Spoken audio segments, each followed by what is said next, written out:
தினமொரு வசனம். யாத்ராகமம் 3வது அதிகாரம் 8வது வசனம்.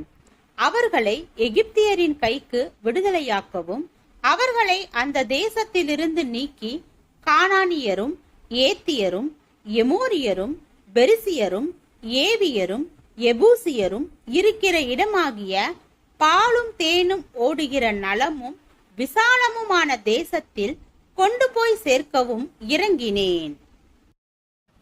வேதாகமத்தின் 2வது ஆகமம் யாத்ராகமம் என்று தமிழிலும் எக்ஸோடஸ் என்று ஆங்கிலத்திலும் அழைக்கப்படுகிறது. இதனுடைய உண்மையான பொருள் வெளியேறுதல் அல்லது புறப்பட்டு செல்லுதல் என்பது ஆகும். யாத்ராகமம் வெளியேறி செல்ல வேண்டிய அல்லது புறப்பட்டு செல்ல வேண்டிய ஒரு உண்மையை வெளிப்படுத்தும் புத்தகமாகும். எகிப்தில் அடிமைகளாக அவதிப்பட்ட மக்களை தேவன் தம்முடைய வாக்குறுதியின்படி ஆசீர்வதிக்க முன் வந்தார்.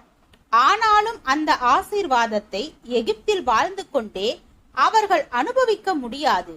அவர்கள் முதலில் அங்கிருந்து வெளியே வர வேண்டும்.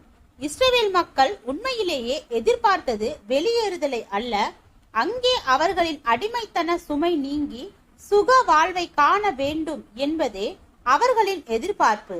ஆனால் சுக வாழ்வை காண வேண்டுமாயின் முதலில் அவர்கள் எகிப்தை வெறுத்து வெளியே வர வேண்டும் என்பது தேவனுடைய ஆலோசனையாயிருந்தது. ஏனென்றால் தேவன் அவர்களுக்கு சுக வாழ்வை அளிக்க வேண்டும் என்பதை விட எகிப்திலிருந்து அவர்களை வெளியேற்றி கானானுக்கு கொண்டு செல்வதையே முக்கிய நோக்கமாக கொண்டிருந்தார்.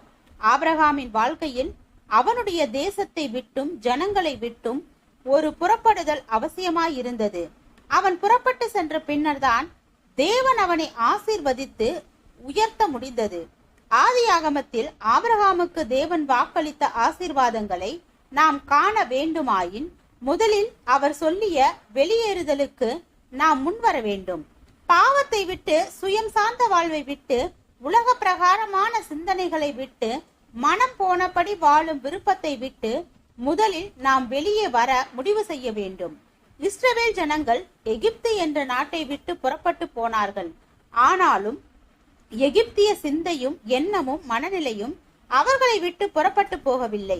இது போலவே பலர் தேவனுக்காக வாழ புறப்பட்டு வந்த போதிலும் இருதயத்தை விட்டு பழைய விதமான சிந்தையையும் எண்ணங்களையும் குணங்களையும் புறப்பட்டு போக செய்யவில்லை. எனவே அங்கே தேவ ஆசீர்வாதங்கள் தடைபடுகின்றன. ஜெபம். தேவனுக்கு ஸ்தோத்திரம். தேவனே, நாங்கள் எங்களுடைய வாழ்க்கையில் உம்முடைய சித்தத்தின்படியும் உம்முடைய வழிகாட்டுதலின்படியும் வாழ கிருபை பாராட்டும். ஆமீன்.